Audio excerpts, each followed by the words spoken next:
নমস্কার বন্ধুরা, welcome to EDS sports 9009।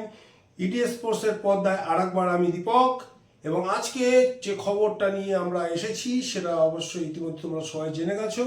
Mohun Bagan Chennai এফসিকে 2-0 গোলে পরাস্ত করে ইস্টবেঙ্গলের সমকক্ষে চলে এলো।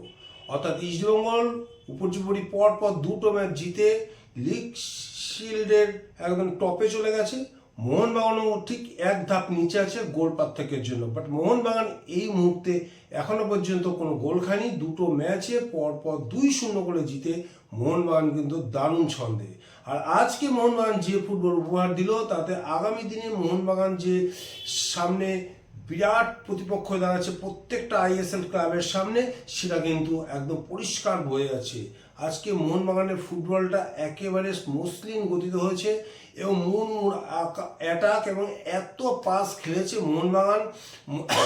আমার মনে হয় না বিগত কয়েকটা ম্যাচে মোহনবাগান এত সুন্দর পারফর্ম করেছে। গত ম্যাচের নিরিখেও যদি আমরা বিচার করি তাহলে কেরল ব্লাস্টার ম্যাচেও কিন্তু মোহনবাগান এরকমভাবে অ্যাটাক করেনি। প্রতিটা পজিশনে প্রত্যেকটা প্লেয়ার যেন তাদের যথাযথ কাজ করে গেছে, এবং মোহনবাগানে এত বিকল্প, প্রত্যেকটা পজিশনে এত বিকল্প যে সার্জিও লেভেলের সবচেয়ে বড় মাথা ব্যথার কারণ হচ্ছে গিয়ে কাকে বসিয়ে কাকে খেলাবে। আজকে যে ফার্স্ট 11 মোহনবাগান নামিয়েছে সার্জিও লেভেলের, যে একাদশ নির্বাচন করেছে, তাতে থাপা আজকে যে ফুটবলটা খেললো, সেক্ষেত্রে পরবর্তী ম্যাচে সাহাল আব্দুল সামাদ এবং থাপার মধ্যে একটা দারুণ হেলদি কম্পিটিশন চলে আসলো। আর আজকে যার কথা একদম না বললেই নয়, সে হচ্ছে আজকে ম্যাকলারেন। যে ম্যাকলারেন সারা ম্যাচে চুপচাপ থাকবে কিন্তু ঠিক সময় ঠিক জ্বলে উঠবে। আজকে ম্যাকলারেন থাপার এক অসাধারণ পাস থেকে যেভাবে ঠান্ডা মাথায় গোলটা করে গেল, তাতে বিশ্বকাপার হিসেবে ম্যাকলারেন যে কতটা পারদর্শী সেটা কিন্তু আরেকবার প্রমাণ করলো। এবং অস্ট্রেলিয়া লিগে যে পরপর 4 বার সর্বোচ্চ গোলদাতা পুরস্কার পেয়েছে ম্যাকলারেন, সেটা আরেকবার প্রমাণ হয়ে গেল। ম্যাকলারেনের আজকে ফুটবলটা সত্যি খুব এফেক্টিভ ছিল মোহনবাগানের পক্ষে, কারণ মোহনবাগান একটু চাপ নিয়েই এবারে ফুটবলটা খেলতে নেমেছিল আজকের ম্যাচটা চেন্নাইয়ের বিরুদ্ধে। কারণ গত দুটো ম্যাচে ইস্টবেঙ্গল যে পারফর্ম করেছে, যে পারফরমেন্স দেখিয়েছে, সেই সাপেক্ষে মোহনবাগান একটু বেশি গোল করে আজকে ম্যাচটা জিতবে সেটাই ছিল। কিন্তু প্রতিপক্ষ হচ্ছে চেন্নাই এফসি, যথেষ্ট ব্যালেন্সড দল এবং অন্য অন্য দলের মতো নয়, যারা গত ম্যাচে ইস্টবেঙ্গল নর্থ ইস্ট ইউনাইটেড বিরুদ্ধে জিতেছিল। গত বছরেও কিন্তু নর্থ ইস্ট কিন্তু ভালো ব্যালেন্স ছিল, তাদের টিম থেকে ভালো ভালো প্লেয়ারগুলো বেরিয়ে যাওয়ার ফলে অনেকটাই কিন্তু শক্তি হারিয়েছে নর্থ ইস্ট, এটা হচ্ছে। এবং এফসি দিল্লি যে ফুটবল টিম তৈরি করেছে এবারে নতুন আইএসএলে, সুতরাং তাদের বিরুদ্ধে খেলে ইস্টবেঙ্গল 7 গোল দেওয়া, আর কেরালা ব্লাস্টার্স এবং চেন্নাই সিটি এফসির বিরুদ্ধে খেলে 4 গোল দেওয়ার মধ্যে কিন্তু অনেক পার্থক্য আছে, সেটা কিন্তু আমাদের অবশ্যই বুঝতে হবে। আর এই মুহূর্তে মোহনবাগান যে ফুটবলটা খেললো, চেন্নাই এফসির বিরুদ্ধে যে ফুটবলটা মোহনবাগান খেললো, সেই ফুটবলটা যদি পুরো মরশুম ধরে, মোহনবাগান প্রায় 601টার মতো পাস খেলেছে এবং এতটা কম্প্যাক্ট প্লেয়ারগুলো এতটা কাছাকাছি থেকে পাসগুলো এত সুন্দরভাবে খেলেছে। মানে সারাক্ষণ চেন্নাই এফসি কিন্তু ডিফেন্সে সবসময় সতর্ক থাকতে হয়েছে। ডিফেন্সটাকে এমনভাবে ব্লক করে রেখেছিল, প্রীতম কোটাল থেকে শুরু করে ওদের প্রত্যেকটা ডিফেন্সের প্লেয়ার মোহনবাগানের যে অ্যাটাক, সেই অ্যাটাকটাকে ঠিকমতো কিন্তু প্রতিহত করতে পারছিল না, এবং যে কারণে মোহনবাগান কিন্তু প্রতি মুহূর্তে গোলের কাছাকাছি পৌঁছে যাচ্ছিল, এবং সেখান থেকেই মোহনবাগান অন্তপক্ষে 6 থেকে 7টা গোল অবশ্যই করতে পারত। গোলগুলো মিস হয়ে গেছে এবং সেক্ষেত্রে মোহনবাগান আজকে 2-0 না, অন্তত 3 থেকে 4টে গোল মোহনবাগান অবশ্যই দিতে পারত।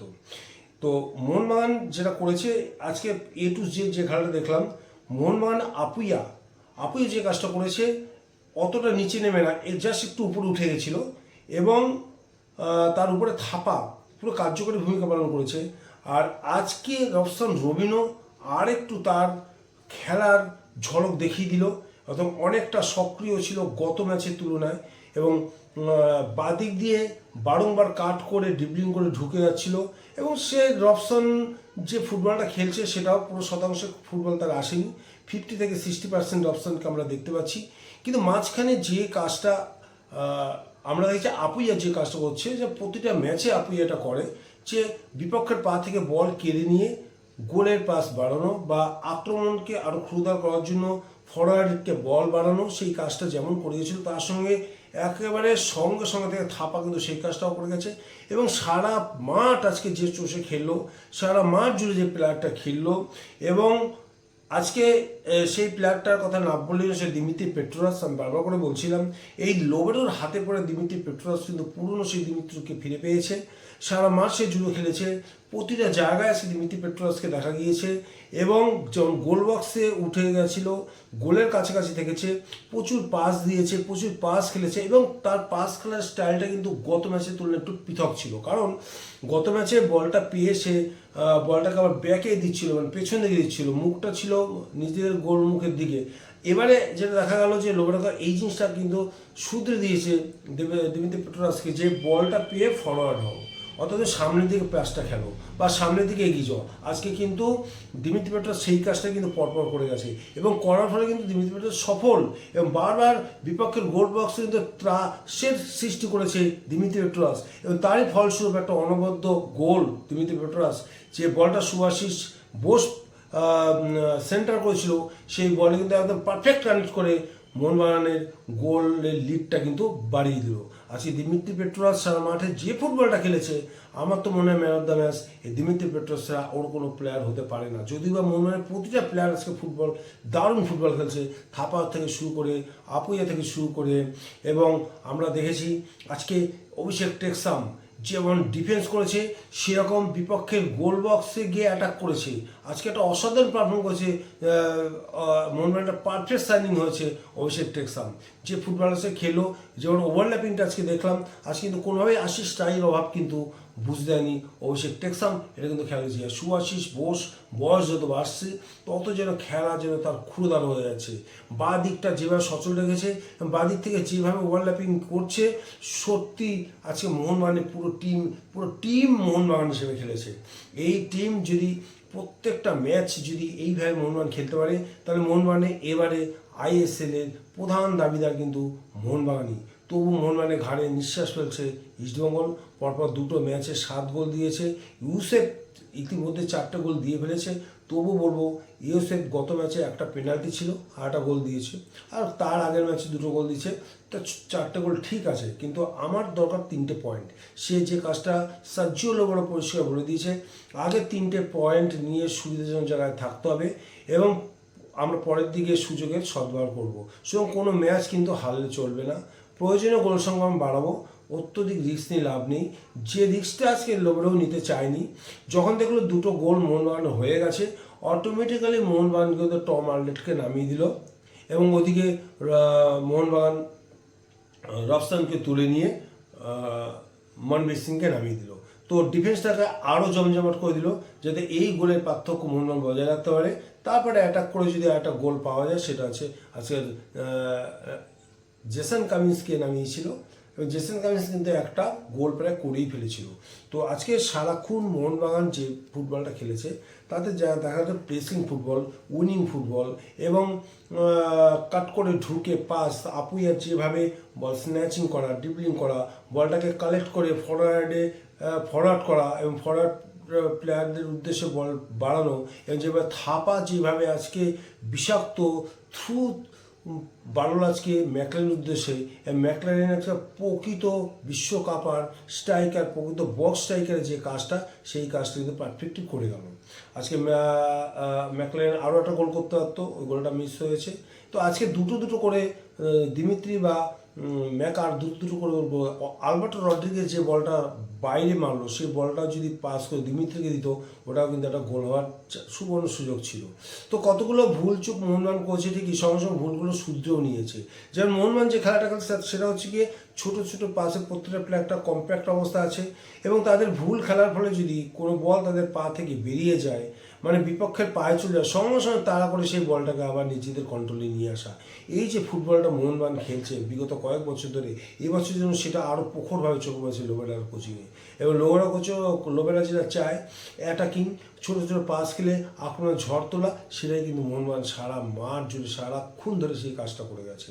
তো এখন হচ্ছে প্রশ্ন যে এই যে মোহনবাগান দল যে ফুটবলটা খেললো, ইস্টবেঙ্গল বেটার না মোহনবাগান বেটার, এটা কিন্তু আমরা তোমাদের উদ্দেশ্যে রাখলাম যে তোমরা বলবে যে কারা এবছর চ্যাম্পিয়ন হওয়ার প্রধান দাবি, মোহনবাগান না ইস্টবেঙ্গল। আমি বাকি সমস্ত দলকে বাইরে রাখছি, যেটা মনে হচ্ছে এবছর চ্যাম্পিয়ন এই দুটো দলের মধ্যেই কেউ একটা হতে পারে। তো তোমাদের কাছে আমার বক্তব্য, কারা চ্যাম্পিয়ন হওয়ার প্রধান দাবিদার। আর মোহনবাগান ইস্টবেঙ্গলের খেলা আছে মে 3 তারিখে। সেই ম্যাচের আগে আমরা অবশ্যই ব্যাখ্যা করে বলবো যে কোন দল কেন এগিয়ে, কতটা এগিয়ে। এ পর্যন্ত যা খেলা হয়েছে তা দেখলাম, দুটো ম্যাচ করে তাদের তুল্যমূল্য বেচারে মোহনবাগান এবং ইস্টবেঙ্গল প্রায় সমান সমান আছে। ইস্টবেঙ্গলের একজন মিগুয়েল আছে, মোহনবাগানের 3 জন আছে। মোহনবাগানের থাপা আছে, মোহনবাগানের আপুই আছে, মোহনবাগানের দিমিত্রি আছে, মোহনবাগানে সাল আব্দুল সামাদ আছে। কাকে ফেলে কাকে বলবো? কিন্তু ইস্টবেঙ্গলের যদি ওই মিগুয়েলকে যদি আটকে দেওয়া যায়, তাহলে কিন্তু ইস্টবেঙ্গলের খেলা অর্ধেক শেষ। এখান থেকে তোমরা কিছুটা পার্থক্য বুঝে নিতে পারছো যে মোহনবাগান আর ইস্টবেঙ্গলের পার্থক্যটা ঠিক কোন জায়গাতে। মোহনবাগান যেখানে দুটো প্লেয়ারও যদি ইনজুরির জন্য বাইরে চলে যায়, মোহনবাগানের খেলায় কিন্তু সেইভাবে প্রভাব পড়ে না। কিন্তু প্রতিটা পজিশনে 2-3 করে প্লেয়ার, এবং প্রত্যেকটা প্লেয়ারই কিন্তু প্রথম একাদশে আসার মতো যোগ্যতা আছে। সুতরাং সেদিক দিয়ে বিচার করলে তুল্যমূল্যভাবে বিচার 19-20 ফারাক হলো মোহনবাগান কিন্তু ইস্টবেঙ্গল থেকে এগিয়ে, সেটা কিন্তু আমি এখন একদম দৃঢ় কণ্ঠে বলে দিচ্ছি। সুতরাং চ্যাম্পিয়ন কে হবে সে পরের কথা, লাক ফ্যাক্টর একটা কাজ করে। এবং 2 নম্বর হচ্ছে মোহনবাগান বিগত বছরগুলোতে চ্যাম্পিয়ন টিম, আইএসএলটাকে কীভাবে ঘরে তুলতে হয় সেটা মোহনবাগান ভালো মতোই জানে, অভিজ্ঞতা আছে মোহনবাগানের। এবং স্যার সার্জিও লোবেরো এই আইএসএলে একটা দারুণ অভিজ্ঞতা সম্পন্ন কোচ, অন্য দলগুলোকে এফসি গোয়া, মুম্বাই সিটি এফসিকে চ্যাম্পিয়ন করে মোহনবাগানে এসে, সুতরাং সেও জানে টিমটাকে কীভাবে চ্যাম্পিয়নের দোরগোড়ায় নিয়ে যেতে হয়। এবং মোহনের প্রতিটা প্লেয়ারও কিন্তু সেই এক্সপিরিয়েন্স আছে। তো এই সব দিক বিশ্লেষণ করলে একটু হলেও ইস্টবেঙ্গল থেকে মোহনবাগানকে এগিয়ে রাখা যায়। আমরা আরও 6টা ম্যাচ দেখব এবং এই 6টা ম্যাচ দেখে বিচার করব, এবং তখন চিত্রটা আরও পরিষ্কার হয়ে যাবে যে অ্যাকচুয়ালি কারা ধারে ভারে এগিয়ে প্রতিপক্ষের তুলনায়, এবং তখন আরও ক্লিয়ারলি আমরা বলা যাবে। তো আজকে এটাই বলে রাখি, আজকে সারা মাঠ জুড়ে খেলার জন্য আবারও বলছি, দিমিত্রি পেট্রাস মলিনার হাতে পড়ে প্রায় শেষ হতে চলেছিল, খেলোয়াড় জীবন প্রায় শেষ হতে চলেছিল। সেই দিমিত্রি পেট্রাস নতুন করে প্রাণ পেয়েছে এই লোবেরোর হাতে, এবং লোবেরোর কথাবার্তা শুনে যেটা বোঝা যাচ্ছে, সার্জিও লোবেরো কিন্তু দিমিত্রি পেট্রাসের উপর প্রচণ্ড নির্ভরশীল এবং প্রচণ্ড খুশি দিমিত্রির খেলায়। যে দায়িত্ব দিমিত্রি পেট্রাস নিয়েছে, সেই দায়িত্ব কিন্তু দিমিত্রি পেট্রাস কিন্তু অক্ষরে অক্ষরে পালন করছে। এবং আরও যত ম্যাচ এগোবে, আরও যত ম্যাচ দিমিত্রি পেট্রাস ম্যাচ টাইম পাবে, এই দিমিত্রি পেট্রাস কিন্তু ভয়ঙ্কর হয়ে উঠবে, মানে ভয়াল থেকে ভয়ঙ্কর হয়ে উঠবে। এবং আগের 23-24 যে দিমিত্রিকে আমরা দেখেছিলাম, সেই দিমিত্রিকে কিন্তু পেতে চলেছি। অর্থাৎ মোহনবাগান জনতার প্রিয় দিমিগডকে আবার পেতে চলেছে। পাশাপাশি বললে কি, আজকে দিমিত্রির গোল করার পর যে সেলিব্রেশনটা করলো, সেই সেলিব্রেশন কিন্তু পুরনো সেই আবেগকে কিন্তু আবার উস্কে দিল।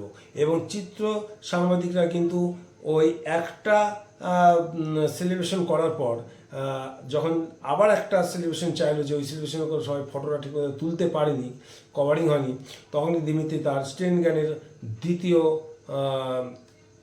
মানে সেলিব্রেশনটা কিন্তু দেখিয়ে দিল। অর্থাৎ দুটো সেলিব্রেশন কিন্তু দিমিত্রি পেট্রাস করলো, এবং আমরা আশা করব এবছর কিন্তু প্রায় বারেই এই সেলিব্রেশন দেখা যাবে মোহনবাগানের খেলায়। তো আজকে এই পর্যন্ত, এটুকুই বলে রাখি যে এইভাবে চললে মোহনবাগানকে ঠেকানো কিন্তু নিয়ার টু ইম্পসিবল। তো এই পর্যন্ত আজকে। যদি ভিডিওটি ভালো লাগে, লাইক এবং শেয়ার করতে একদম ভুলবে না। আর যারা এখনও পর্যন্ত এই চ্যানেলটাকে সাবস্ক্রাইব করোনি, কিসের এত ওয়েট করছো, সাবস্ক্রাইব করে নাও, যাতে নতুন ভিডিও সবার আগে তোমরা পেতে হলো। আর ভিডিও দেখার জন্য অসংখ্য ধন্যবাদ। আবার দেখা হবে নতুন কোনো ভিডিওতে। বাই।